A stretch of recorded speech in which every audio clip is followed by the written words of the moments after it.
Good evening, Mayor, Commissioners, and audience. I'm Magdalene Lewis. I had the opportunity to work very closely with your manager. You have a fantastic leader.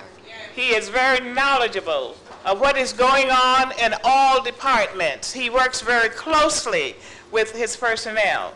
He worked very closely with me. I can say he trained me. I came from the school system as an assistant principal and an administrator, and I thought I knew it all, but I learned a lot from Mr. Gredis.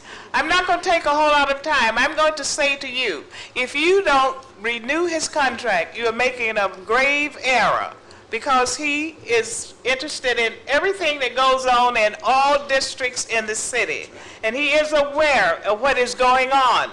Wake him up midnight and ask him about one district, he can tell you what is going on. He is interested in all of you, our children, our schools, our citizens, our neighborhoods, and what have you. I encourage you to renew his contract.